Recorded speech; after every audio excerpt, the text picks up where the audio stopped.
My friend, Ghana is not your friend.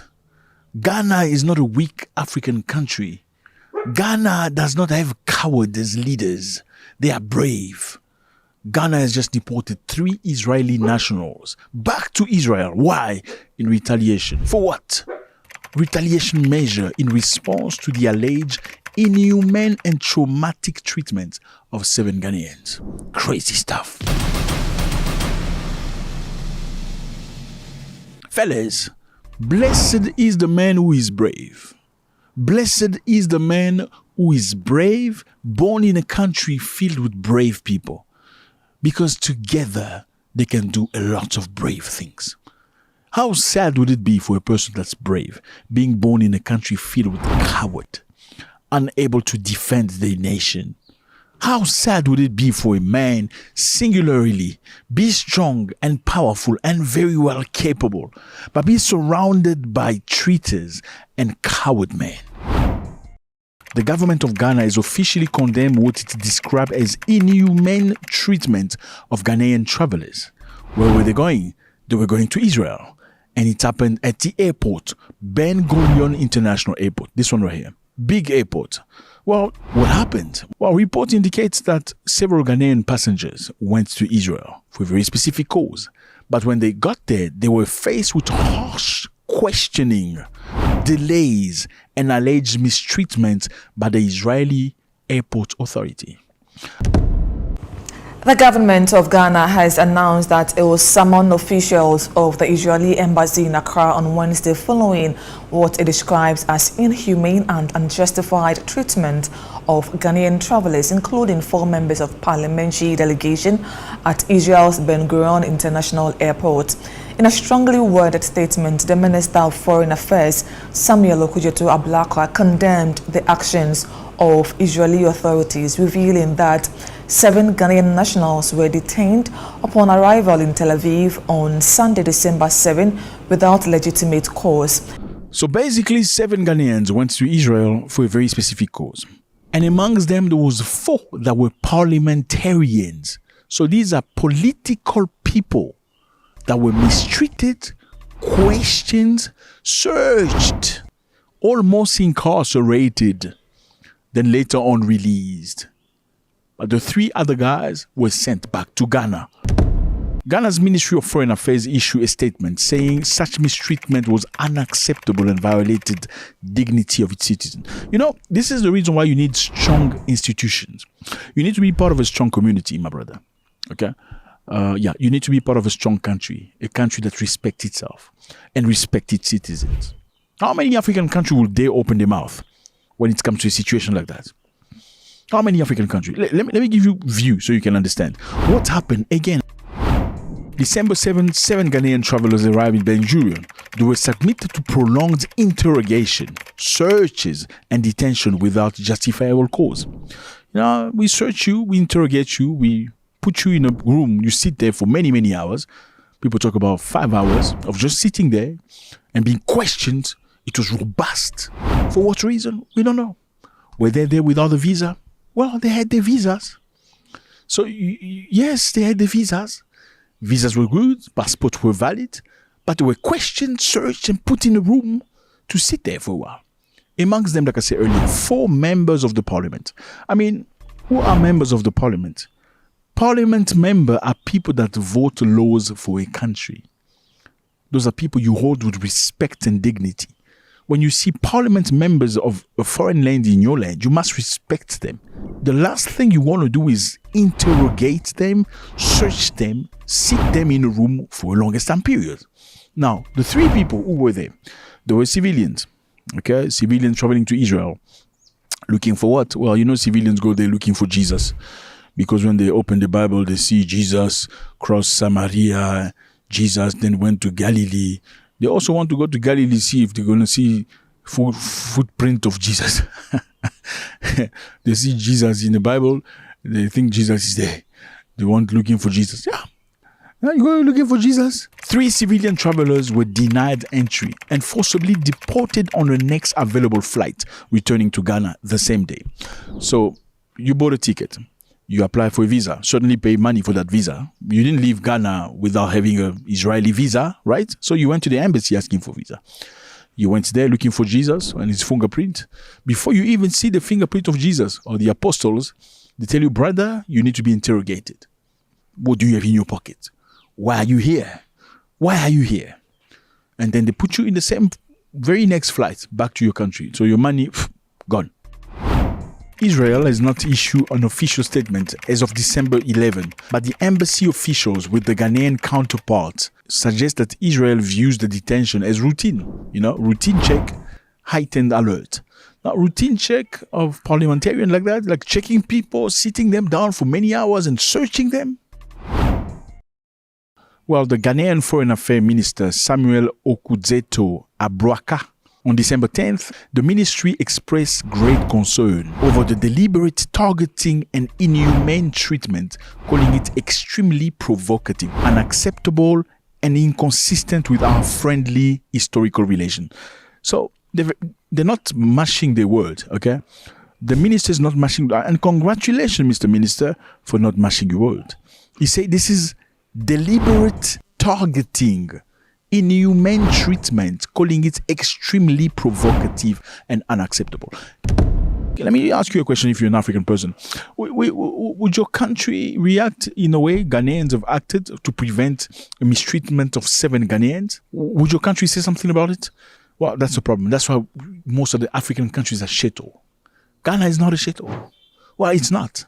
I mean, these are the moves that shows you we need to uphold dignity of our people.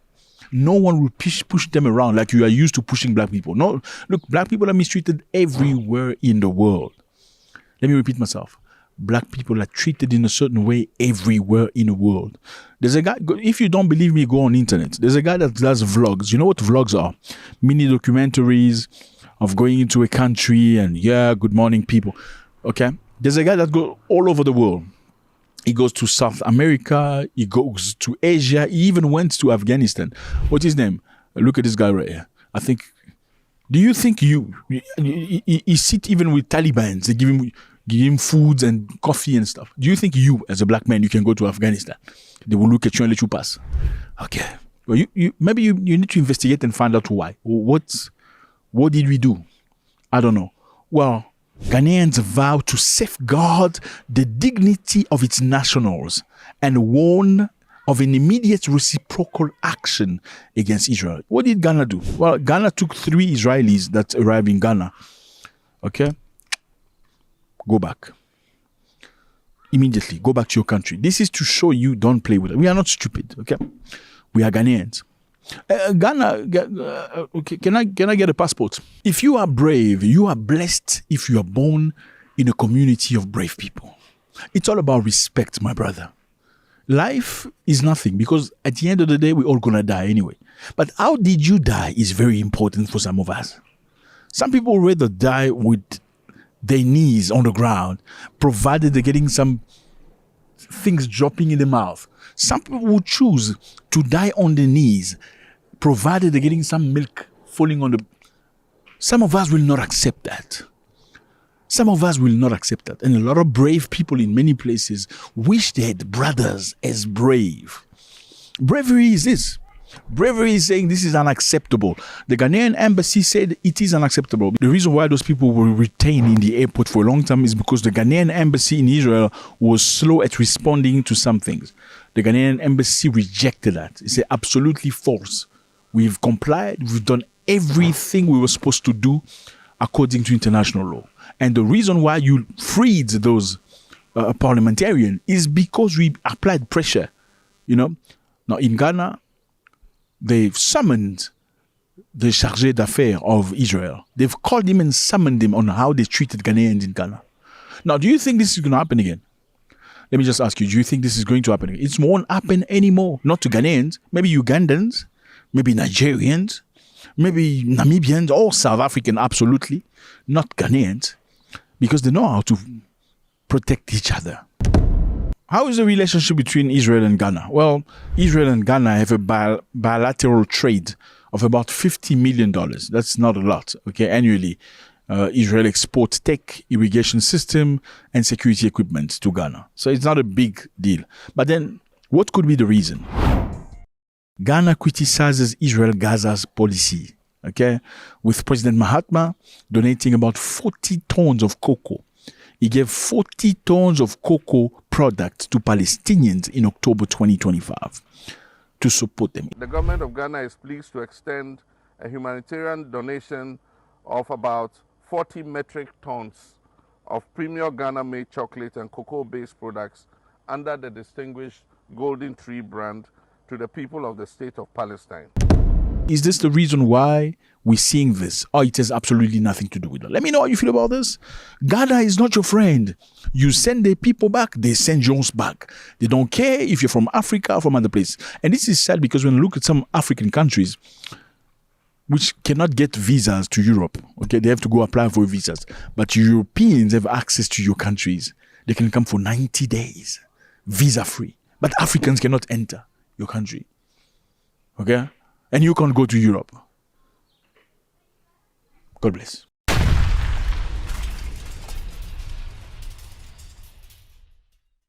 The only reason why an African country will be poor is because the leaders are thieves. Africa is a very rich continent. The only reason why an African country will be poor, with bad roads, bad infrastructure, no food, no opportunity, no nice schools, no nice hospitals that is free, is because the leaders are thieves. As simple as that. It has absolutely nothing to do with age. I used to think smart people and wise people were necessarily old. It's a lie. Young people are very wise in some instances. One of the cases is this man right here, Ibrahim Traoré. You know him. You've heard about him. He continuously doing some great things, and I'm shocked. You should be too. 37 years old, not looking to buy a supercar. He doesn't have any. He doesn't have any. Look at this guy. He's the Equatorial Guinea vice president, the son of the president. Look at the cars that he's got. Look at the houses that he owns. Look at the villas. Look at the lifestyle he has. But how are the people of his country living? That explains to you exactly what's happening in Africa and why some of the Americans need to send money through the song of Michael Jackson. We are the world. We are the children. So that they could potentially help Africans. Africans do not need help. They need people like this guy. Here is Ibrahim Traoré handing out some great equipment. These are equipments to build a road for Burkina Faso. As you can see, you notice Burkina Faso is kind of red. Okay, the ground is reddish. And the red ground can make a lot of damage on clothes and many stuff. And the president handed a batch of equipment on December 10th to the Presidential Initiative Faso Mebo, to the Military Engineering Corps. So the military engineers are building the roads in Burkina Faso. Watch. On behalf of the people, I am handing over these machines to you. That makes 2 separate batches as he presented. This will allow you to pave the streets you've already started with red earth, and the other batch will be used for earthworks with the engineering corps involved. You will see them both on your construction sites and also on the sites of our defense forces. So this is to move quickly with earthworks and the construction of infrastructure for the benefit of our forces and our people. So make good use of them, and we will be here to support you throughout this day of work with these 16 machines. Thank you. So let me stop right there. Look at the way he's looking at this gentleman on the left, who is a soldier himself. The president is not looking at him with superiority complex. Okay, he's looking at him like he's looking at a brother. But he's the boss. Do you see that? Can you see that? Let's continue. Understood, Your Excellency. We are committed to implementing this on the ground in accordance with your vision with speed and ingenuity. Who can display it? Thank you. See that? He goes like this, then he taps his hand. He goes like this when he taps his hand. Like, he doesn't have to do that. He's the boss. You don't have to tap nobody's hand. You're the boss. But he goes like this, he taps his hand because he understands the value of human beings. Let's go. So as I said, I think the best is the strongest. Now, look at the way he's speaking to this gentleman here. He's much older than him. But look at Traoré. His body language is still very African. This man is a senior. He's an older person. I owe him respect, even though I'm the boss. Look at the body language. And you can see the gentleman looking at him back. He knows he's his senior in terms of age. And he also recognizes, I know I'm your senior in terms of age, but you're my boss. Let's go. The pace now needs to pick up. Absolutely. There you go. That's everything. With 100 cities, the forces need to be able to move very quickly and get to where they're needed. So good coordination, and I think it should work. Very good. Thank you. Greatness has nothing to do with age, brother. Wisdom has absolutely nothing to do with age. If you look at most African countries, people in politics are old people. You look at countries like Cameroon, look, this is the president. He's 92 years old. Been there for a long time. The people around him are 70-something, 80-something. That's the crew. Those are the people that control the country. If you go to some other countries as well, it's old. Presidents are old. This is a young man, and he's doing a tremendous work. He understands that a country needs road. Without roads, you're going nowhere. He doesn't need to buy himself villas and supercars while the country is in misery and difficulty. Now, what is he doing? What can the roads do for a country? We need to understand that. I think it's very important. Well, roads are very necessary because well-maintained roads allow farmers, artisans, and businesses to transport their goods more quickly to the local and regional market. So you can see farmers and businessmen can trade and act very swiftly and produce money, creating an economy where everybody profits from. Without the good road, that's not possible. You know, with good road, you spend less time from going from A to B. Fellas, let me give you context. Many African countries that don't have good road.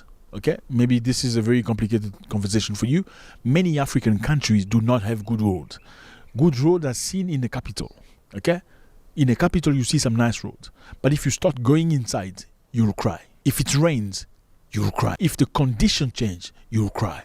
So it becomes very difficult. And some of these African countries, what they do is what? They will make sure they clean the roads in town. You know, where in case a president from another country will come and visit, you won't feel ashamed because it looks nice. You just need to go over the couple of kilometers. You'll be shocked. Now, Traoré doesn't want this anymore. You see these countries, none of them is exempted. Some countries are doing better than others, but none of these countries is exempted. In some countries, you'll be absolutely shocked and disgusted on the situation. While there's no road, some of the leaders are driving Ferraris. Imagine you have a Ferrari or a Lamborghini, or I don't know, whichever the other one, in a country where there's no road. How small of a brain do you have as a leader? So I was saying, what are roads important for? For reducing cost of things. You know, it becomes very easy because when transportation is easy, things cost less. Well, I need to give you another example. Somebody that did some great things. This man right here, John Pombe Magufuli of Tanzania. Have you ever heard of him? Very strong figure. Pombe Magufuli was named Bulldozer. Okay? The bulldozer. Why? Largely because of his strong push for road and infrastructure development. He believed without good roads, you cannot have a good economy. This man right here. This man was in power for some years. And during his power time, he never went one time to Europe or to America. Whilst he was president, he never went to nobody's country that was in Africa. Matter of fact, I think he went to only 5 countries in Africa. He went only in Africa. And he only spoke in Swahili, his native language. He spoke no English in his mouth to show authenticity. Bulldozer Magufuli was hated because he wanted the interest of Tanzanians. He wanted to create something deeply African. Well, he accelerated development in Tanzania. He argued that without good, reliable roads, you cannot have a great economy. He also cut costs. He cut costs and delays. You know, good roads, lower transportation costs. You know, it makes things much easier. John Magufuli built something very interesting, fellas. He built the Kingongo-Busisi Bridge. I think it's called the John Magufuli Bridge. From Kingongo to Busisi. This is the longest bridge in Africa. 3.2 kilometers. This man built. The longest bridge in Africa was built by this man, John Pombe Magufuli. It cost about $260 million. If you give that to some other president in Africa, he's going to eat that money. Eating the money in Africa means spending the money on yourself, buying cars and houses, marrying more wives than necessary. Pombe Magufuli was all about work. He cut cost of the government. He said from now on, no government official will fly first class Finish. You don't need to waste money like that. We're going to spend the money on the people. We're going to spend the money to do work. Tanzania changed when this person was in power. Okay? When he built this bridge, 3.2 kilometers, okay, what happened? This replaced ferry dependence, okay? It replaced ferry dependence because people used to cross that water using ferries. You can see these ferries here. This is Tanzania. There's a lot of them. Now, who owns the ferries? Well, people that own the ferries, they may be Tanzanian by nationality, but they don't look Tanzanian, okay? They look Middle Eastern. Whether they are Tanzanian or not, I don't know, but they are Middle Eastern of origin. These are the people that own the ferry. They were making money every single day.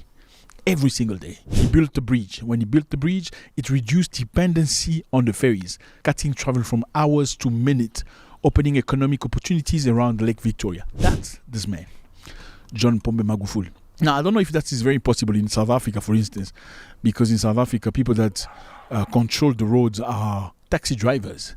Yeah, like a country like South Africa, you can't really build underground train, like, going from one place to the other, making transportation easy. It's going to be very difficult. Why? Because the road is owned by taxi drivers. It's a mafia, another term. You don't play with taxi drivers in South Africa. They have guns, Kalashnikovs. They're going to unalive you as a governmental official if you dare suggest an idea along the lines of creating an underground tunnel that's going to transport people from one place to the other. You're going to be cutting their client. They can't accept that. Anyway, Magufuli was not about that life. Everybody that stood against him on that project was stopped. Now, Ibrahim Traoré is doing a great thing. The next thing that he's doing right here is going to have a great political impact. The political impact is the army in service or development.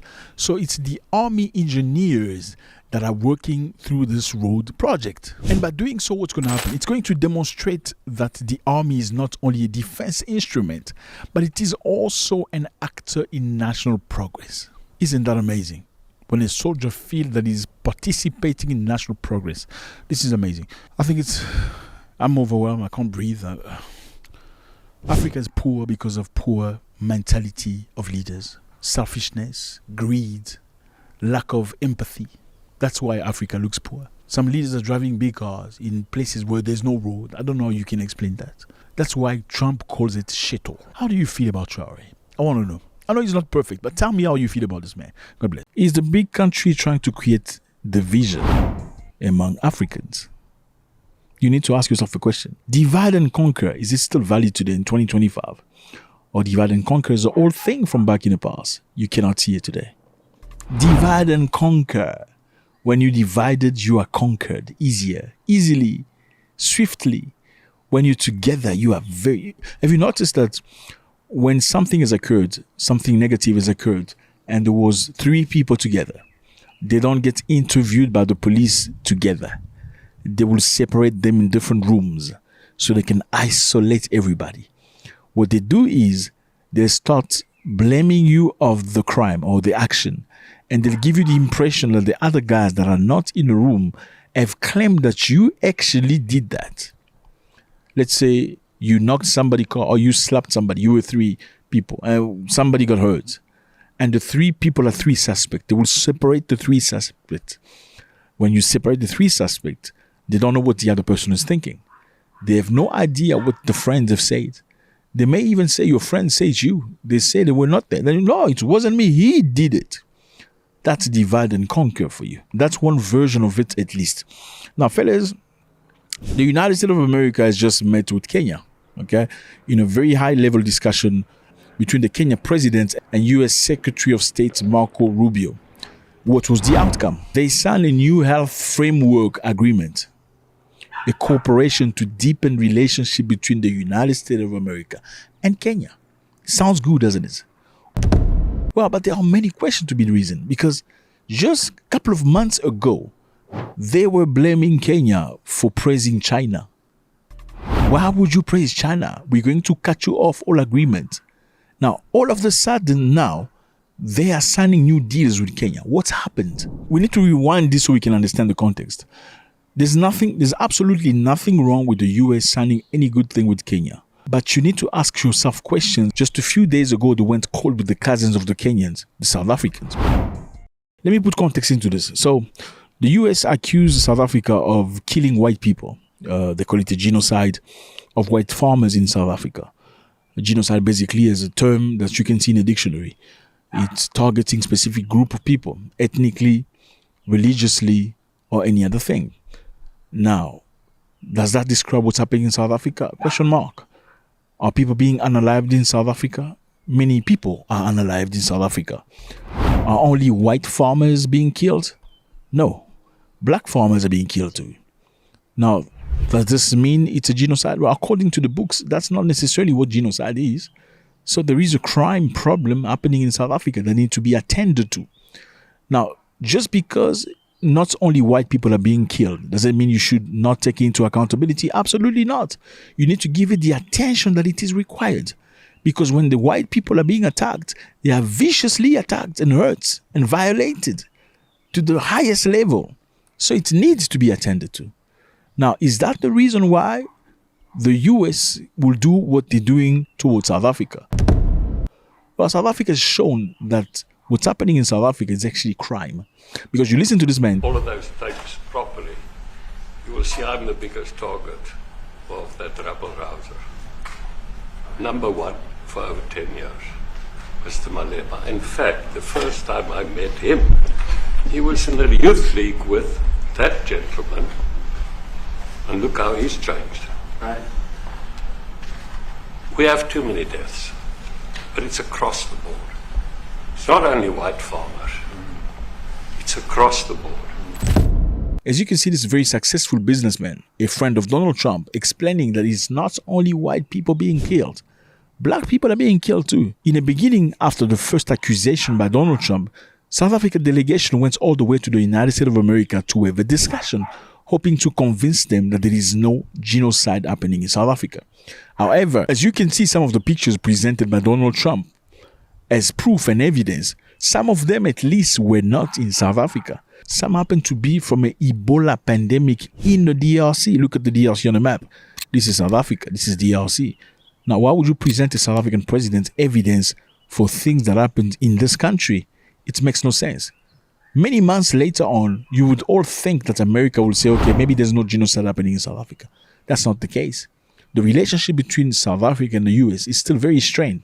Economically, South Africa has been kicked out all the favors they're getting from the US, like the 30% in terms of commerce and business. Now remember, this year, South Africa was presiding G20, which brings together 20 of the most powerful economics in the world. Donald Trump refused to attend the event for the very first time in Africa. He even said that South Africa shouldn't be part of G20. They don't deserve it. Generations, Miami has been a haven for those fleeing communist tyranny in South Africa. I mean, if you take a look at what's going on in parts of South Africa, look at South Africa, what's going on. Look at South America, what's going on. You know, I'm not going to, we have a G20 meeting in South Africa. South Africa shouldn't even be in the Gs anymore because what's happened there is bad. I'm not going. I told him I'm not going. I'm not going to represent our country there. It shouldn't be there. Now, this is clearly an opinion that comes from a place that's not very much happy. Now, unlike the previous time where South Africa was very humble with the president trying to explain in the White House, trying to be reasonable, this time around, South Africa wasn't very humble. Here is Ramaphosa saying, we've got communication. The US want to participate in G20 after they said no. And Ramaphosa was saying jokingly, we need to look at the practicalities of it. We have received notice from the United States, a notice which we are still in discussions with them over, about a change of mind about participating in one shape, form or other in the summit. So the discussions are still ongoing. This comes really at the late hour before the summit begins. And so therefore we do need to engage in those types of discussions to see how practical it is and what it finally really means. Can we actually make this happen? I mean, you can't come at the last hour saying you want to be part of this. The US didn't like that. This is the reaction of a US representative. The United States is not participating in official talks at the G20 in South Africa. I saw the South African president running his mouth a little bit against the United States and the president of the United States earlier today, and that language is not appreciated by the president or his team. The ambassador or the representative of the embassy in South Africa is simply there to recognize that the United States will be the host of the G20. They are receiving that send-off at the end of the event. They are not there to participate in official talks, despite what the South African president is falsely claiming. As you can clearly see her speak here, the South African president is running his mouth. That's not a very polite way of speaking, especially to a president who could be twice your age, if not 3 times. That is not. It depends on your origin or where you come from. You don't speak to elderly people like that. That clearly showed you that the relationship between South Africa and the US has gone south. Later on, America said we didn't want to be part of G20 event in South Africa. We wanted to send our embassy representative to do the takeover because the presidency next year will be in the United States of America. So apparently what they wanted Cyril Ramaphosa of South Africa to do is to do the takeover with the junior diplomat from the United States of America in South Africa. Not the ambassador, but a junior diplomat. South African people, because they have pride, they say, no, not this time. You will not embarrass our president like that. You can't let our president do an exchange with a junior diplomat. I mean, this is not even the ambassador. This is a chargé d'affaires. You cannot do that. And some people believe that was a move to perhaps humiliate South Africa, which South Africa has not embraced. And America doesn't like that. And that is one of the reasons why America has now turned to Kenya. On December 4th, U.S. Secretary Marco Rubio met William Ruto in a discussion that was very deep. Their goal is to deepen their relationship, America and Kenya. Now, why is this important? Because a few months earlier, they were kicking out the Kenyans too. Why? Ruto openly defended Kenya's pivot towards China, citing new trade deals and market access that benefit Kenyan producers. So he was saying China is giving us opportunities that are benefiting Kenyan producers. Ruto insisted that Kenya's foreign policy is guided by economic interest, not external pressure, and declared Nairobi will not turn back from China. And America didn't like that because Kenya was supposed to be a non-NATO ally to the United States of America. Why are you praising China? They were trying to kick them out, cut them off AGOA, not to get the benefit from AGOA anymore. What did Kenya have to beg? How did Kenya beg? They sent an envoy to go and do lobby at the United States of America. There is a person that's getting $190,000 a month from Kenya to lobby for Kenya in the United States of America. $190,000 a month to just speak to Trump and say, hey, Mr. Trump, you need be nice to Kenya, or Congress, you must be nice to Kenya. Yeah, that's the reality of the world we live in. Now, America has tightened its friendship with Kenya and pushed South Africa away. It's a little bit like, you know what, you are 2 friends, but I don't want to talk to you anymore. I'm going to talk to your friend. Hey, you're so nice. I like your style. Such a nice guy. Like, really, how did you, wow. Like, I've never seen you work with somebody. Like, don't you have friends that like you? That's, what are you trying to create in there? How can Kenya and South Africa not be bothered about the situation? The US has also suggested to cut South Africa from the G20 event in America next year. So South Africa is not invited because South Africa did not bow down to the pressure. Okay, South Africa's president refused to meet a junior diplomat from the US. Therefore, you're not coming to G20. And the United States of America is proposing to bring in Poland on behalf of South Africa, meaning Poland in place of South Africa, because they say Poland has broken into the 20 most powerful countries in the world. How do you feel about that? How do you feel about that? Will Kenya be invited as a guest? Just to spike it up a little bit to show South Africa, you think you big, we're going to show you. How can South Africa defend itself? Well, we know that South Africa right now is trying very hard to diversify its market, which I firmly believe should have been done a long time ago. You can't put all your eggs in one basket, my brother. If the basket falls on the ground, you're going to cry. South Africa is now looking into Middle East, into Asia, into some African countries. And I firmly believe it's long overdue that Africans trade with each other. I know there's a long way to go, but you can only get better by doing. If you have a nation at war and you don't have many military, let's say you have 10 men, and amongst 10 men, only 2 are soldiers. You need to send all of them to war. Yes, that's the only way. You can't say we only have 2 warriors. You need to send everybody to war. And some of them will die, but some others will learn how to fight as the time goes.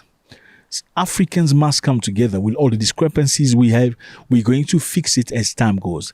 If we still divided, we sit everybody in the corner, we will be unable to do anything that is positive.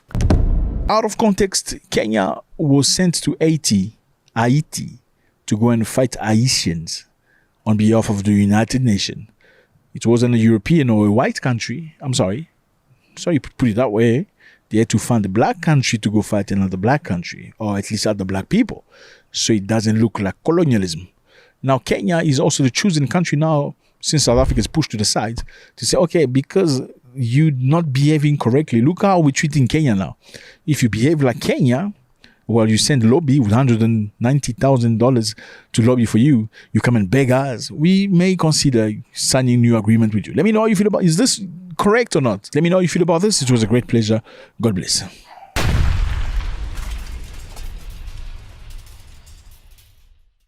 The coup d'etat in Benin has failed. The coup d'etat you saw on TV did not go according to their plans. The coup leaders have been defeated and the government is back in place. What's happened in this situation? Rumors say that France came into the party, helping Benin regain control. Some people are saying that Nigeria sent aircraft to go and bombard the coup leaders and ground troops to give them support. Which one is truth? Has Nigeria done the job of the colonialists, or have Nigeria protected democracy in Benin? We're going to find out just now. So, fellas, yesterday we spoke about a coup d'etat happening in Benin. Here's Benin on a map. It's a beautiful place, lovely people, great culture, amazing place. The coup was controlled by Colonel Tigri Pascal, this man right here. He came on TV and expressed himself, saying things have changed. Number one, he called for massive support for his action. Number two, he clearly asked France not to interfere with internal businesses. Good evening. I am Colonel Tigri Pascal. Since this morning, we have launched an operation aimed at freeing the Beninese people from the dictatorship of Patrice Talon and from the freedoms he has long taken away from the Beninese people.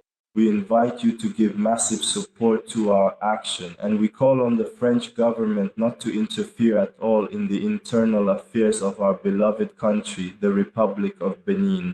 Now, in this video, we're going to go back into time and try to understand what's really occurred. I mean, it's not every day you get a coup d'etat. People going on TV and saying we've taken over the country. And it usually happens that way when it happens. So it's not every day that you get a situation where people went on TV claiming to have won the country and be reversed in the very next hour being crushed by foreign armies. Let's find out what really happened. December 6, 2025. Rumor has it that there are people from the north, soldiers trying to walk into Cotonou. Cotonou is the capital of Benin, with the goal of preparing a coup d'etat. A coup d'etat basically is overthrowing the president from his power and taking the power over. Now, why would the people want to do a coup in Benin? Many people are not happy. Many people are angry at the president, and many of them feel like the president is very much affiliated with France. You know, France has colonized most of these countries, and many people have a lot of resentments toward France. And seeing a president that they deem is too friendly with France is not necessarily something they want to see. That could explain one of the main reasons why they wanted to have a coup. Now, the real things really happened on the 7th of December, when these soldiers went and took control of TV and radio. They went on air, live, and they expressed themselves saying they are the new people in power in the country. During the live broadcast, they mentioned something very interesting. They say, number one, the president is not president anymore. Number two, suspension of the constitution. Number three, the dissolution of all political parties and the closures of all borders and airspace. As per usual, after a coup, this is the kind of things that happened in order to consolidate the control of the country. The passing of chrysogenic laws, the return of certain citizens of the country to asylums, widespread arrests, and the imprisonment of citizens amid intimidation. In view of the above, the Military Committee for Refoundation, CMR, has decided 1. The Constitution of November 2025 is suspended. all institutions are dissolved. The activities of political parties are suspended until further notice. The land, sea, and air borders of Benin are closed until further notice. The seizure of power at this time reflects the firm determination of the Military Committee for Refoundation to put an end to the exclusion of all social groups in our country, without any distinction whatsoever. As part of the transition and to restore national cohesion, the National Army will, until further notice, exercise the full powers vested in the state of Benin. All civil servants of Benin, all workers in our cities and countryside, wherever they may be, must continue to carry out their daily tasks as usual, with even greater faith and discipline. As for the general population, the army invites them to go about their business freely, in peace and tranquility. To the international community, the Military Committee for Refoundation assures that Benin's international commitments, as well as human rights, will be respected. In fact, the army is committed, in line with this, to giving the people of Benin hope for a truly new dawn, where prevails fraternity, justice, and work, the symbols of our national unity. Long live the Amir, long live the refoundation of our beloved homeland, long live Benin, republic or death, the people, first and foremost. Now, this man here, Pascal Tigri, a soldier, declared himself as the new president of Benin. But while they were still on air, I'm sure you can see a lot of things were happening. Many things. You can clearly see these people are not 100% in control of the entire situation. Je vous remercie.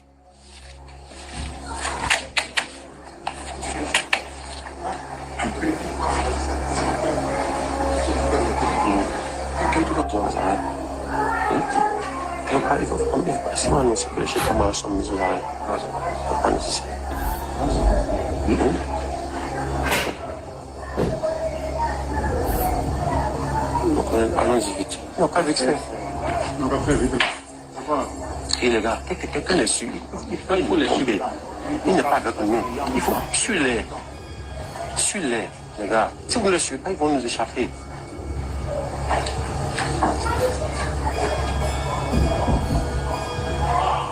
Il faut les poser en main. C'est bon, je quelquefois comme ça. You can see things are still very shaky. You know, somebody's saying you need to follow that person behind. Don't let him go, he might disappear. It clearly shows that there isn't really control of the situation. Now, why would these people, instead of going to the presidential palace, will go to the national radio and TV station? Well, it's very simple. In many coups, when it occurs, the first place they want to take control of is usually the airport, then the TV station. Why do they need a national TV station? Because through the national TV station, when you broadcast saying, we are now in control, two major things happen. Number one, you get the soldiers that always wanted to overthrow the presidents to finally come out. Because at that point, they will have the courage knowing that we're not by ourselves. There are some people that think like us that are actually in power. Number two, you scare the people that are willing to resist. Because when they watch on TV, you saying we are now controlling the country, the president is not president anymore, the constitution is suspended, they fear for their lives because they don't know the reality. They don't need to see the reality. What you see on TV has much more impact than factual things that you see on the ground. Matter of fact, is just remember COVID. You saw all these reports on TV of people being unalive. Oh, thousands of people are unalive in this town. Did you see people unalive? Most of us didn't see no. Did you ever see somebody fall on the ground because he's choking of COVID? No, but we just heard reports from the TV. So TV is a very powerful tool in these circumstances. Those are the reasons why most school leaders want to take over TV stations first. Now, the other question is this one. Did these soldiers trying to do coup by themselves, or were they perhaps motivated by a political party? Well, we need to look into the concept of Benin. This is Benin. Benin is supposed to be a democratic country. Benin is supposed to have election on April 2026.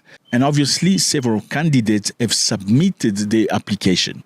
But amongst them, some of them have been dismissed from the race. And the most prominent person that's been dismissed from the race is this man right here. His name is Thomas Boni Yayi. Who is Thomas Boni Yayi? Thomas Boni Yayi is a Beninese politician and former president from 2006 to 2016. He's now the head of the opposition party Les Démocrates and remains a major political figure. He was an ex-president. He still wants to run as a president, and he poses a major threat to the local government. But he was dismissed through his political party. He cannot be part of the elections. And this could be perhaps one of the main reasons why people are angry. They feel like things are manipulated. Now, the current president, this man right here, Patrice Talon, cannot run for presidency. Now, he's assigned this man, Romuald Mouadani. This is the man that he proposed to replace him. His background, obviously, is a chartered accountant. He's trained in France and in the US. He worked in private sector before joining the government as a Minister of Economy and Finance. He's a very strong candidate, and the only person that was very much capable of defeating him is this man right here, Yayi, that was pushed to the side, ineligible for elections. Now, many hours later, Alassane Seydou, Minister of Interior, made a speech that was very angry. Dear beloved compatriots, in the very early hours of this fateful Sunday, December 7th, in the year 2025, a small, misguided group of rebellious soldiers regrettably staged a mutiny with the explicit and dangerous aim of profoundly destabilizing the legitimate state and all its vital institutions. In response to this situation, the Beninese armed forces and their leadership, faithful to their oath, have remained loyal to the Republic. Their response made it possible to keep the situation under control and to thwart the plot. Therefore, the government urges the population to go about their activities as usual. Thank you. Now, as you can see, many questions have been asked. Who helped them defeat the push? Because, these people control already the radio. It means they control a major part of town.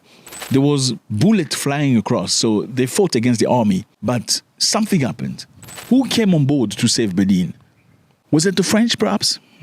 Well, there were unconfirmed rumors of a French aeroplane flying above Cotonou, but French diplomats denied any involvement, stating that President Talon had not sought refuge in French embassy. Now, there's also another account about Nigeria. Did Nigeria save the government in Benin? Yes, fellas. Nigeria reportedly played a decisive supporting role. There was an urgent request from the president of Benin to Tinubu. Say, please help me. I'm falling on the ground. Please help me now. And Tinubu ordered Nigeria Air Force fighter jets to enter Beninese airspace and take control of it and strike coup-held positions. Like the TV radio station was struck by Air Force from Nigeria. So they also apparently sent ground troops into Benin to go and help them. You can see on the map, Nigeria and Benin are very, very close. Very same culture in some areas. They believe in voodoo as well, and stuff like that. Very interesting. So the question is this one. Nigerian Air Force helped the Beninese government to stay in power. Or else it would have been another case of Mali or Burkina Faso or Niger. Were these people trying to be like Burkina Faso with the same mentality of going away from France or not? What we can clearly see is they didn't like the president that is actual. And this president is a great friend of France. Maybe that could be one of the reasons. Now, the question again is this one. Why would Nigeria go to Benin? Well, if you look back on December 7 and December 8, the French President Emmanuel Macron publicly pledged renewed support for Nigeria as it faces growing security threats. Wow, interesting. Renewed support for Nigeria as it is facing growing security threats, particularly terrorism attack. So Macron confirmed that he had spoke directly with the Nigerian president, Bola Tinubu, and promised deeper cooperation and aid for affected community. Macron of France spoke with Tinubu, saying, I'm going to help you in many areas to fight whatever you're happening with in your country and also provide you with aid and provide Nigerian army with training. Why would France do that? We know people don't just become friends out of the blue. And all of a sudden, Nigeria reacts in Benin. The Nigerian president, Tinubu, said that the action by Nigeria was for them to defend democracy. They will not allow a coup to happen again in West Africa. Was he right to do so? Or was he doing that because of the French and the newly created relationship with Macron? My dear compatriots, I am addressing you this evening because our country has experienced events today of the utmost seriousness. Indeed, A small group of soldiers, under the pretext of false claims, has started a mutiny aimed at attacking the institutions of the Republic and destabilizing our nation, thereby calling into question the democratic order. So basically, fellas, what we're seeing here is I perhaps feel like a lot of countries in Africa are trying to do Ibrahim Traoré style of things because they're getting tired of governance, bad governance. They're getting tired of many things. These soldiers accuse the government of being a dictatorship government. They accuse them of being selective on people they promote. They accuse them of stealing the goods and the funds of the country for their own purposes. So you see the causes seem to sound very similar. Whether the internal ideas are different, it looks like they're trying to paint it in a very same picture or very same brush. But they failed this time around. Does this show you that ECOWAS perhaps is going to be very much stronger against any attempt of coup d'etat happening in Africa? Because clearly, if you let it happen to the neighbor's house, you're going to be next. So the best way to discourage people in your own country is to make sure that elsewhere it is crushed and shut down in the most emphatic way possible. And also, why would a country tell the entire world that we had to call on a neighbor to come and help us defeat our enemies? It doesn't look very good. My question to you is this one. Do you think Benin defeated the coup leaders or they indeed received help from Nigeria? The second question is this. Do you think Nigeria acted out of themselves, like Tinubu says, because of democracy that we are defending? Or they did it because of their brand new relationship with France? Let me know how you feel about this. It was a great pleasure. God bless.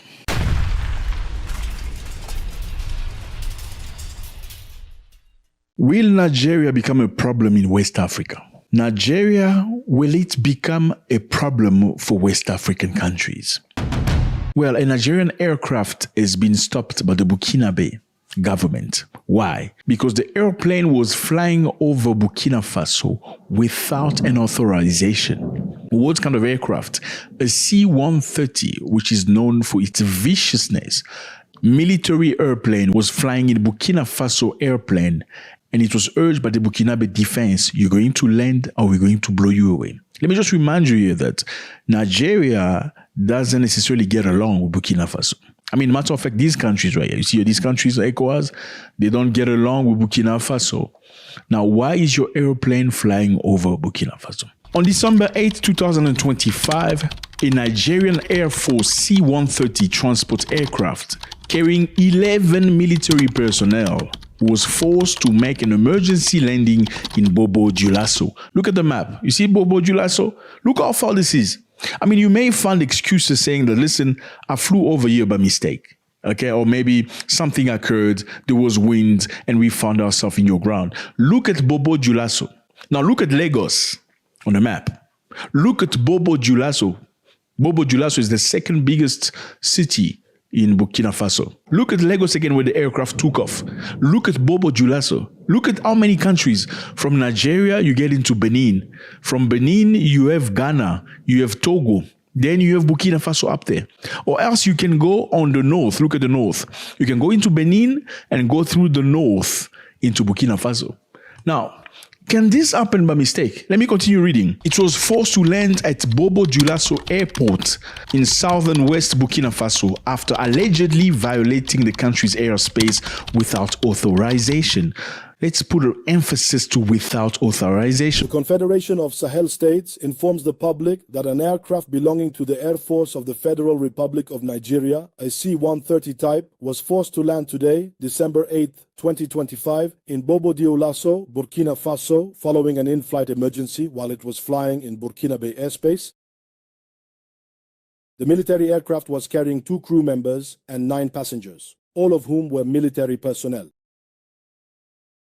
An investigation was immediately launched by the competent Burkinabe authorities, which revealed that there was no authorization for this aircraft to fly over Burkinabe territory by this military aircraft.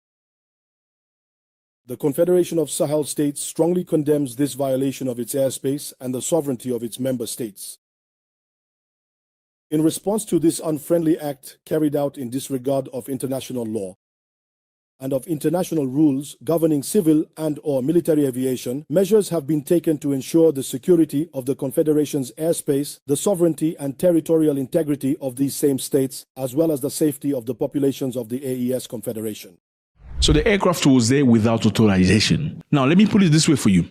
A few nights ago, there was a coup in Benin. You remember? Some of the guys went to TV and said, listen, we are the new authorities in Benin. The president is out. He's no more president. We are tired of him. He's a dictator. He's enriching his own family and doesn't care about the people. Why? Because that president is pro-France, a great friend of France. Now, a few hours later, we saw the president come on TV and say the coup has been foiled. Everybody can get back to their stuff. The everyday life is back. Finally, I would like to reassure you that the situation is completely under control and therefore invite you to go about your activities calmly as early as this evening. What had occurred? I mean, you don't just pass on TV and say, listen, we've taken over, then all of a sudden you're out again. What's happened?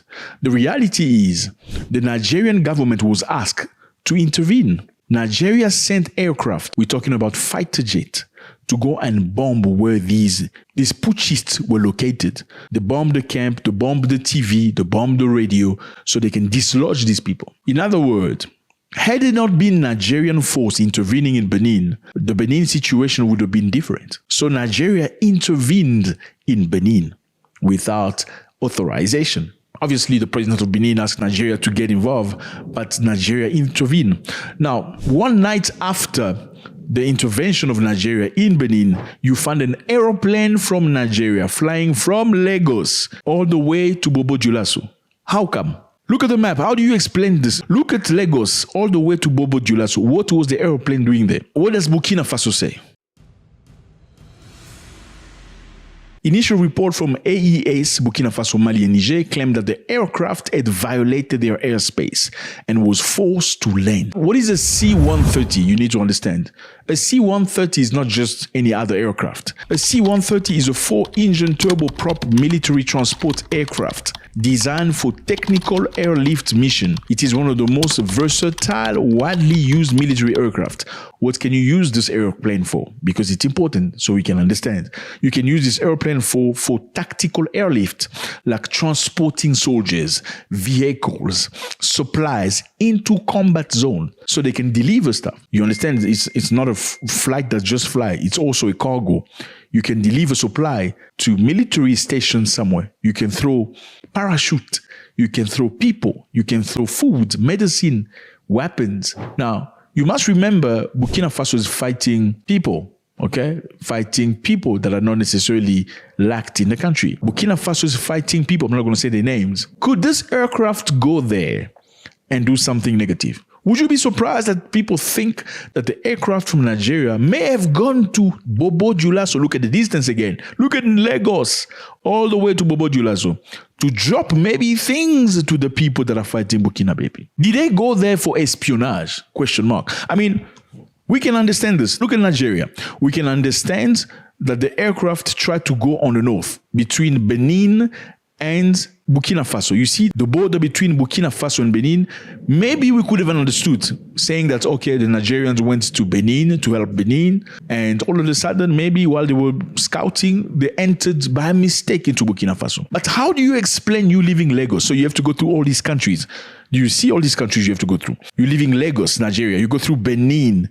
You go past Togo. You go past Ghana. Then you go find yourself in Bobo Dioulasso. Look at Bobo Dioulasso. Look how far this is. This is very far. There must be an explanation.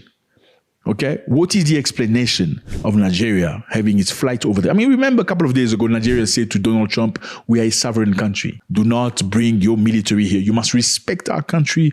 We are a sovereign country. When Donald Trump said we want to bring peace in Nigeria in fighting the evil people that the government has not been able to dislodge, people got very angry in arm. No, you're just trying to come and steal from us. Has Nigeria respected that? By going to do action in Benin. They say they were upholding democracy. Has Nigeria respected people's sovereignty by now getting into Burkina Faso with the aircraft? What is the Nigerian account? How do they justify this?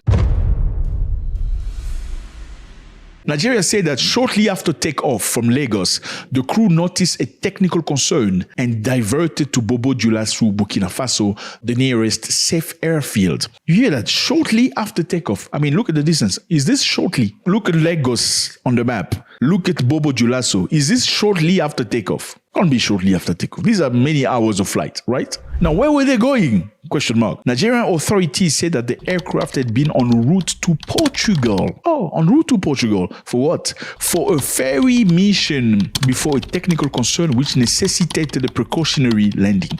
They're saying they were going to Portugal for a ferry mission.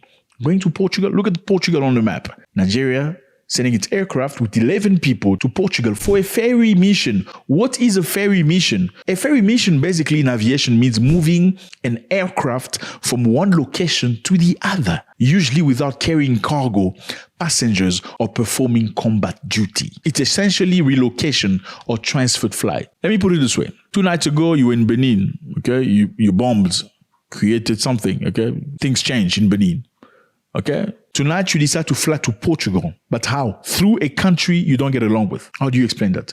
2 nights ago, you were in Benin to support, to bomb and destroy. Now, tonight, you are flying in Bobo Dioulasso, in the area where many terrorists are. And you got caught and asked to land by force. But the Nigerians say they had a technical issue. It wasn't by force, okay? It was a technical issue that forced them to land in Burkina Faso. Nigeria report that the crew is safe and receiving cordial treatment from the host authorities. This was reported by Hemem Ejodam, the Nigerian Air Force spokesperson. So, as we understand, Burkina Faso has treated these people nicely so far. Absolutely. Are you surprised? Burkina Faso is the land of the honest people, the good people. But in the meantime, they're conducting investigation. You need to explain to us, how are you going to Portugal coming by this way? Why didn't you go through Togo? Because we don't get along anyway. Why didn't you go through Ghana? Because you get along with Ghana. Why didn't you go through Burkina Faso? Or why didn't you fly over, I don't know, fly over Chad, go over Libya? Why do you go through our country? And then why don't you, look, we may not get along, but you may as well tell us, listen, we're going to be flying over your airspace, right? We're going to Portugal. Why didn't you do that? Now, that's what the situation is. Let me know how you feel about this. I think it's a big contrast from what they said earlier. You need to respect the sovereignty. You know, respect our sovereignty. We're a sovereign country. Let nobody come here and breach our nation. Why does this not transfer when it comes to Burkina Faso? Let me know how you feel about this. It was a great pleasure. God bless.